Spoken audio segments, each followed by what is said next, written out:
Have you ever stared at your phone, wondering why your adult child no longer calls like they once did? Or felt your chest tighten after another conversation where every word seemed to go wrong? For many parents, this pain is confusing, private, and relentless. But silence rarely appears out of nowhere. It grows from hurt, blurred roles, unspoken expectations, and love expressed in ways the other person no longer experiences as love. Sometimes the real issue is not whether the bond still exists, it is whether the relationship still has room to breathe. When children become adults. When children become adults, the relationship changes whether a family is ready or not. A parent may still feel responsible for guiding, helping, and protecting. An adult child may feel a very different need. They may want independence, privacy, and the right to make choices without feeling corrected, managed, or pulled back into childhood. This is where many relationships begin to strain. What one side experiences as care, the other may experience as control. What one side sees as staying involved, the other may see as crossing the line.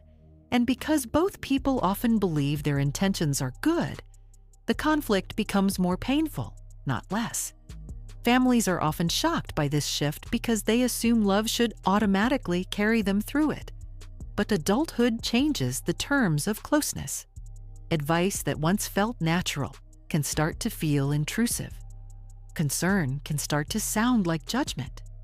Help can begin to feel like pressure. And when that tension is not named clearly, both sides start reacting to each other instead of understanding each other.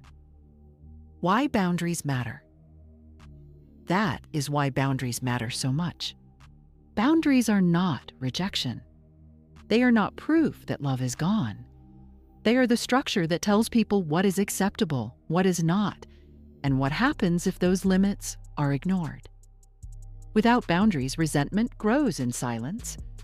People overgive, overreact, overstep, and then act surprised when affection turns into exhaustion.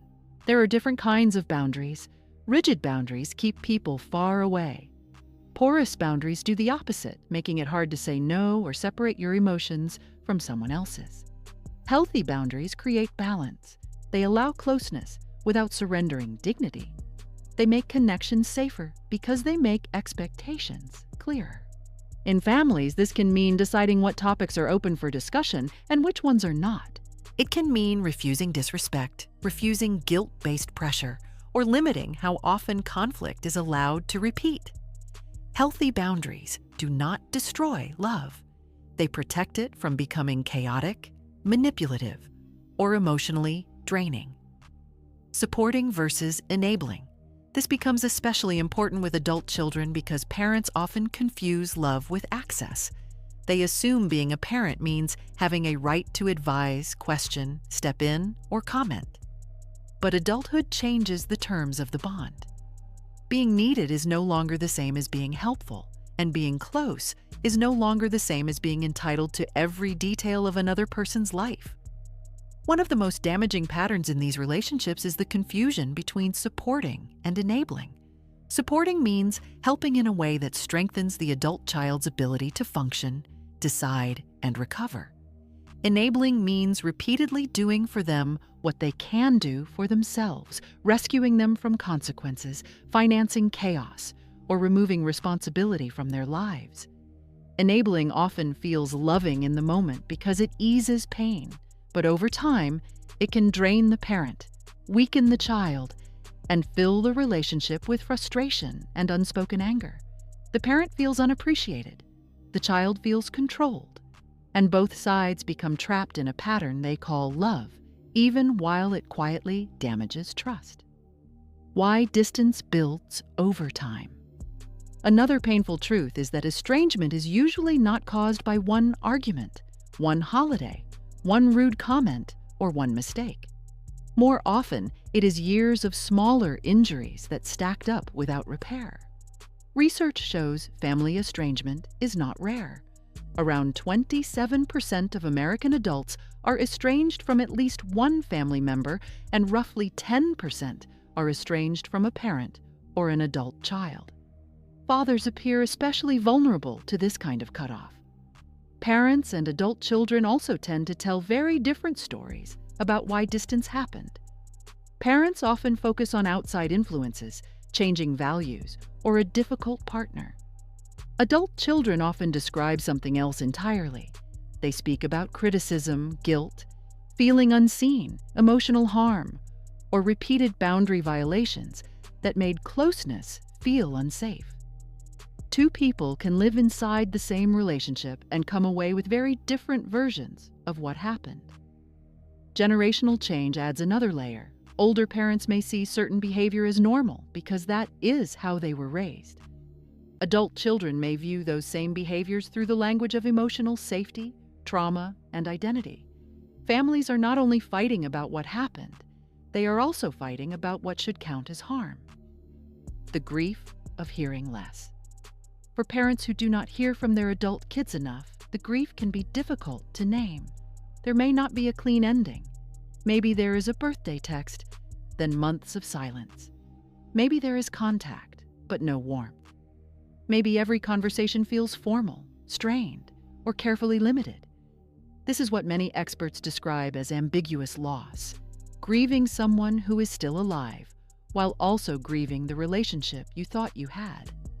In some families, the problem beneath that silence is enmeshment, where family members become overly responsible for each other's emotions, choices, or stability. Love stops feeling grounding and starts feeling consuming. The adult child may pull away, not because love disappeared, but because distance feels like the only way to breathe. To the parent, that distance can feel cruel. To the adult child, it can feel necessary. That is what makes this pain so lonely. There is no public ritual for it, no clear moment where the world pauses and says, this loss is real. It is grief with no funeral, hope with no timeline, and love with nowhere obvious to go. What repair really takes. If repair is possible, it rarely begins with defense, it begins with humility. One simple tool is the 8-word text, I love you and I want to understand. Another tool is the letter of amends. A real amends letter does not hide excuses inside an apology. It does not say, I am sorry you felt that way. It looks for the truth inside the other person's pain.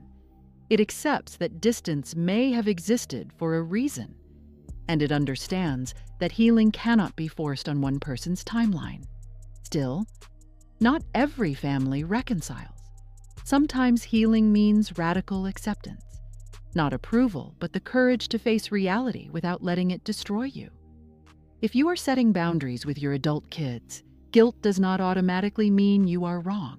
And if you are hurting because you barely hear from them anymore, chasing harder may not heal what distance is trying to reveal.